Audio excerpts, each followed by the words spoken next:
Okay, so firstly we have to start by congratulating on your 150th consecutive appearance this weekend. This must be an achievement that you're extremely proud of.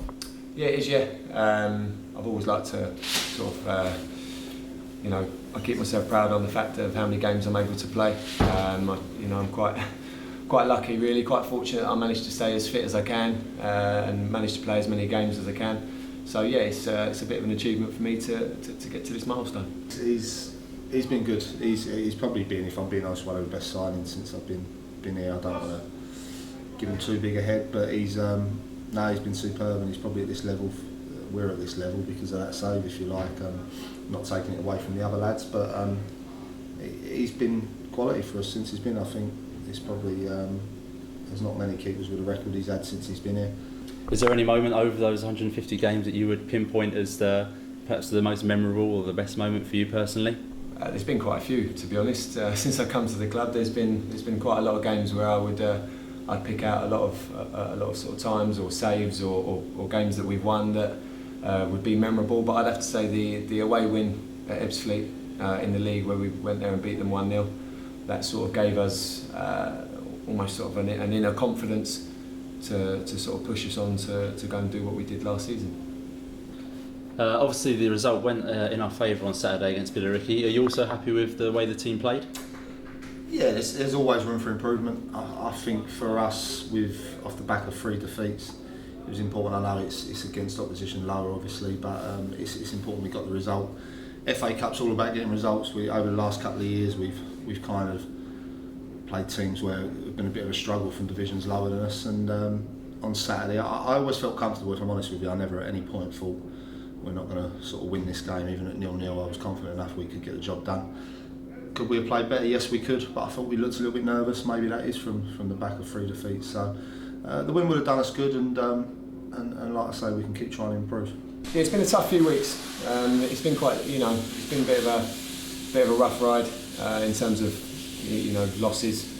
So to get a win at home, which I think was really needed, was brilliant. And then obviously that puts us into the next round of the FA Cup, and we kick on from there, really. Yeah, do you feel that just getting a win under your belt after what's been quite a tricky month is something that will just help breed confidence and give you a bit of momentum going into Gateshead? Yeah, definitely. The whole home sort of thing's been made a big issue as well, losing at home, which I get. Your home form's important, and I think for us it was a matter of getting the win, whether it be cup, whether it be league, whatever. We needed that win. There was loads of room for improvement, but when it's difficult as a player mentally when you're off the back of 3 defeats, and if you've probably not performed too well yourself, it's difficult sometimes. So what was the main thing? We got the win. We scored a few goals. Could have been more. Ideally, I would like a clean sheet, if I'm being honest, but in general, we got the job done, and we got through to the next round. And with regards to Gateshead, obviously they had an FA Cup replay this week, which went to extra time. Do you think that gives you a slight edge, coupled with the long journey that they've got to make? Yeah, I think it will do. I think you're playing against a team who, like you just said, played 90 minutes at extra time. They also lost as well, I believe. So, they're coming off the back of that, sort of like you said, alongside the long journey they're going to have to face, as well as probably all the 3G stuff that will probably crop up as it normally does. I think that gives us, like you said, a bit of an edge physically and mentally as well. So we're going to try and take last week's win into Saturday, and try and get our league form back on track. As well as the first team getting through to the first round, we've also had the academy get through to the first round of the FA Youth Cup after quite a game last night, 5-5, then 6-5 on penalties. Maybe a bit of defensive work in training next week. Yeah, I think from both sides it was an interesting game, pretty end to end. I've got to say both teams attacking wise were very good. Defensively, there was a lot of work needed, and I must admit, over the last few years, we've sort of prided ourselves on being good defensively in the first team. So, am I right in thinking that you do some coaching with the academy, the keepers down there? Yeah, I'm here twice a week. Yeah. How many goals did they concede last night? About as many as me normally.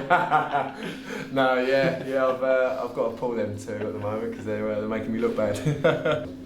Sitting there of late and watching some of the defending in the first team and in that academy last night, it was hard to take. But the boys got through. They dug deep. They kept going. Never gave up. And it's all part of learning. They're young lads, and and again they'll learn from that and hopefully improve and hopefully get a good draw. I know Bobby Joe damaged his hamstring in training last week, and also we haven't seen Jamie Coyle in the last few squads. Are you able to give us a quick update on how they're doing? Coyley's coming along quite well. I think Saturday might be a little bit too early, but possibly Saturn, or if not the next Saturday, he could be involved in. Bobby Joe, I'm hoping he'll be available for training tonight. If not again, then we're probably looking at maybe the Saturn game more realistically. But he's a miss. He's always a miss. I thought the two wide lads did well for us Saturday, Ben and Murphs, but Bob's been good for us this season, and hopefully we can get him back as soon as possible.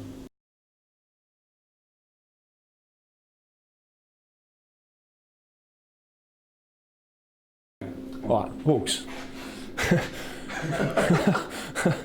Go on. Who's the biggest sulker in the change room after we lose games? Probably me or you. Yeah. Not being totally honest. Oh, I don't agree with that, mate, to be honest. Easy. Who's loudest player? What, on the pitch? It's got to be you. 100%. The changing room. On the pitch and in the changing room. Biggest influence out of the current squad? Who's your biggest influence? You might as well interview him, innit? Me personally. Who's your biggest influence to get you hyped up for a game? So who do you look to get Me, isn't everyone else? Can't all be about you, Roger. Okay. It's true, everyone melts. Right, yeah. Go on, just ask anyway. Right, Worgs. Yeah. Last week in Barrow, there was a few stories going around about Trigg, Nicky Southwood, assistant manager. Yeah. Do you wanna share one with us? Yeah, one of them was that I think a lot of hubcaps went missing at the current club he was playing with at the time. So what he did was he super glued the hubcaps on his car, and he left them on there. Then he got a flat tyre, realised he'd super glued the hubcaps and couldn't change the tyre over.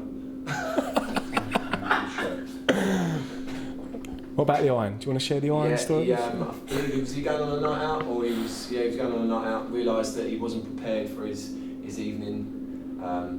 So instead of taking his top off to iron it, he actually put the shirt on and then ironed himself, burnt himself.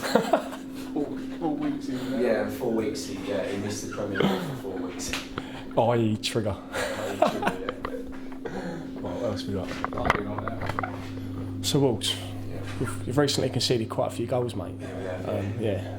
I'm not just blaming you, No, it's fine. but obviously you're getting married. Yeah. It's a big step in your life. Do you think it's playing on your mind at all? Is it affecting your game or?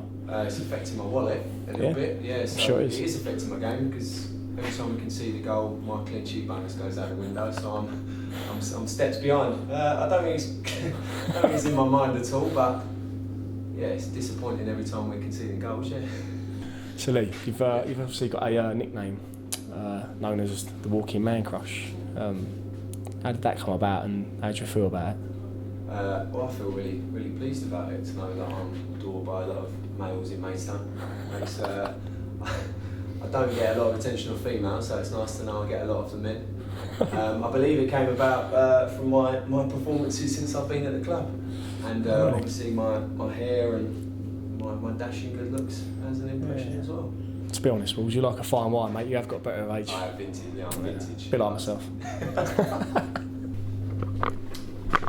Quite recently, it's come with news that a stand's been named after you at a rival club, Ebbsfleet United. Right. How would you feel about this? Are you pleased to see your name on an Ebbsfleet stand, or obviously you're a Maidstone boy? Yeah, it's obviously a bit difficult because it's a bit of a sour subject for him, isn't it? But yeah, I believe my name and the word legend was used in the same breath. So I think it's brilliant of the club to name the stand after me after what happened there last season, and fully support Ebbsfleet in whatever they choose to do with it. Yeah, well, I'm sure they'd rather the stand be named after you than Anthony Achapong. We obviously couldn't get him promoted. So He was disappointed in the final. Yeah. But, only someone could come out here.